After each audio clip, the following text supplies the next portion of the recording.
All right, what's going on, bro? This your boy Hood, man. Yo, I'm hitting y'all up, man, this morning. What's good? I just got through doing a little hooping. So I'm trying to put some videos together for y'all to check out on the channel. I'm trying to hit y'all with information every day, so definitely like and subscribe. You know, I appreciate the support. You know what I'm saying? I want to holler at y'all about the homie Kwame Brown, man. Kwame Brown, you've been seeing the videos. I know it's been going on all over the internet for the last few weeks.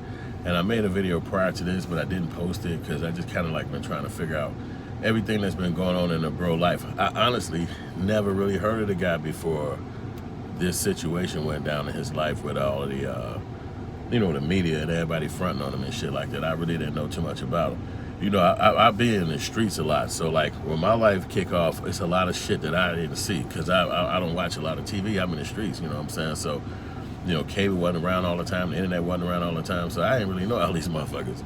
So it's like, you know, even watching Jordan games, like some of this shit I didn't see because I was in the streets. I was in my 20s back then, so I'm running around fucking on the block outside. I wasn't in the house watching games like that. Even when I got older and everybody started going crazy about The Wire, I never seen one motherfucking episode of The Wire because during that time frame, I was literally in my young years in the 20s and I was in the streets, so I don't know too much about a lot of that shit, but you know, what he been describing on his YouTube channel and everybody been, I watched some of his videos being done by some of his ex-teammates. And all accounts, man, they got to give the bro a raw deal, man. Just hooking up with Jordan and Jordan being such a, for lack of better words, a-hole towards the young guy. He was 18 years old at the time, and he just was around some bogus-ass people who treated him real fucked up. And as he tried to continue on with that, it was just very stressful. But, you know, he's a testament to how to persevere through the tough times because he actually did that and did 13 years in the NBA. So he had a lot of time to build his name up and build his respect up. And I'm proud of the guy, you know what I'm saying? Because he at least fought through that, you know what I'm saying? It wasn't easy, but he fought through that. You know, I remember being a young guy in my 18-year-old year, and I was in the Army. Came from a tough father, really extreme tough father. So as I went to the Army, I ran into drill sergeants and people like that, but they was fronting on me because they already knew about Chicago. Like one of the drill sergeants was like my grandmother from Chicago, so he felt like it was some gang shit, you in a gang and blah, blah, blah, blah, blah, and fuck you, you in a gang. So they singled me out in the Army. I was at Fort Lawton in Oklahoma, and no, I think it was called Fort Sill, but it was in Lawton, Oklahoma. And they singled me out and shit and just made it like a really fucked up time for me, man. Trying to make me do all these crazy ass workouts, trying to single me out from the crew, tell me I couldn't sit around other black guys. It was some ignorant shit happening up there in the Army. And so I dealt with it because I looked at that shit like, you know, they're supposed to build you up and break you down and all this goofy ass shit. But, you know, I'm in Oklahoma, so it just looked like racism. It don't look like building you up, breaking you down. It just looked like racism. And coming in from the music that we listened to, which was, you know, KRS-One, Public Enemy, X-Clan, Poor Righteous Teens, a lot of guys was talking about black power and how to be a strong black man and all that shit. Paris, a lot of guys was making good music. And so I had that in my heart. That's who I was at that time. I started getting involved with the hip-hop shit when I was like about 12 or 9 or some shit like that. So by the time I started fucking with it at 18, 19, I was already who the fuck I'm gonna be. So I did the Army thing thinking it was gonna better my life, but eventually it got too much and it was like, man, fuck this. I ain't taking no more disrespect. I'm not doing no more of these bogus ass drills.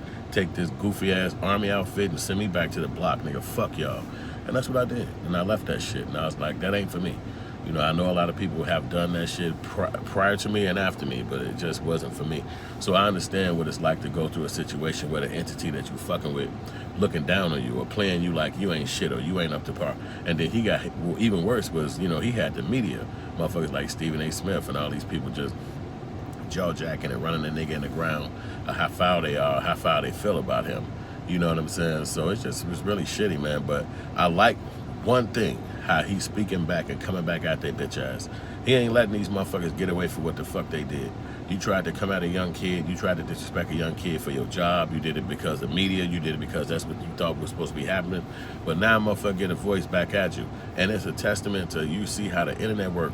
Kwame Brown is like 10, 12 years younger than me, so he can connect to the internet a lot easier. He just, man, that shit's nothing to them. It's like jump on the internet and tell your whole motherfucking story. And the motherfucker done built up like 300,000 followers in days. And then, when most recent time, I see him going at Boyce Watkins, Dr. Boyce Watkins. He said Boyce Watkins a bitch-ass nigga for trying to talk about him and use his videos to disrespect him, even though he don't know Kwame and he don't know the situations that that he's trying to speak on. He wasn't even in the NBA, you know what I'm saying? So boy, Kwame Brown going crazy about that too. You know what I'm saying? Like he going crazy on oh boy, I mean he going so hard on that nigga. It's funny, you know what I'm saying? So it's just so funny how that's happening, you know what I'm saying, with Kwame Brown. So I wish him luck, but I'm glad that he's speaking of power, because really, here it is. Just because, and I agree with this, just because you get hired by white America, you got a job, that don't mean you better than another black person. That just means you have a job. That means you go to work every day. That means you have to fucking do what the fuck you signed up for at that job. But that don't mean that you became better than another black person, because you have no power at the white company you work for. You're powerless. Like literally, they can fire your ass any day. They can get rid of you. They can fuck up your career in the future. They can fuck up your past, basically making you have to lose your apartment or crib or family because you lose your job. It's a lot of shit tied into that. So speaking up all the time can be a problem. That's why I'm an entrepreneur. I work for myself, because it's hard for me to be in these environments where I can't speak up and speak out. And I know it's going to be like, you can't work here no more. Oh, you don't work here no more. And all that shit. I understand that. I get it. So I be making sure that if it's going to be like that, I'm beating the motherfucking manager ass, the supervisor ass. When I catch you outside, I'm fucking you up. I got to, because I'm finna lose this job. It's going to affect me in a negative way. This ass kicking for you only going to be one day. You really getting over easy. But that's just how I was. So I don't put myself in environments that a motherfucker can take something from me, that they can tell me I can't work there, they can tell me I can't come back. I don't even put myself in environments like that, because I know me. I'm gonna end up fucking somebody up, and I know it ain't right. It ain't the right thing to do. So I don't even put myself in environments like that. And if I find myself in an environment like that, my age has taught me to get the fuck away from it, because if you don't, you're gonna have a bad repercussions for your response. So that's what it is. So there's a lot of people hating on Kwame Brown for what he been saying and talking shit and getting mad at him, and all you bogus for having this opinion and you bogus for saying shit like this. I disagree. Yo, when people are bullying you, you better speak the fuck up and not give a shit about what somebody else think or care about. Like, if you fit in with them, if they like you further, who gives a fuck? You better speak up for yourself, because the people bullying you, they don't give a shit if you speak up. The longer you don't speak up, the better off for them. They feel. So I say speak the fuck up and run their bitch ass up off you, and that way you ain't got to worry about them coming back. See, Stephen A. Smith, Stephen Jackson, Charlemagne the God, what's the other guy name? Matt Barnes. They gonna think twice next time they coming out trying to call him a bust and disrespect him. And you know why? Because they know that people watching that. See, when they was calling him a bust before, they was looking at him like, oh, don't nobody even fuck with him. You know, I'm gonna make his narrative sound shitty. Now you see that 300,000 he got. So just like the white people provide a network for you to go out there and say what you want to say, that's what YouTube has done for people all over the world. So you're not hidden in your white company that you work for. You can get your motherfucking ass talked about. Motherfuckers to dedicate hours and hours and hours and days to dissing you, disrespecting you. And you know, being a black person, not having no power in them companies, them white folks gonna come and tell your ass, get the fuck out their company. And you know that shit. You gonna be fired. So don't front like you gonna be able to sit in their companies and hold yourself down. You not. They gonna tell you to get the fuck lost.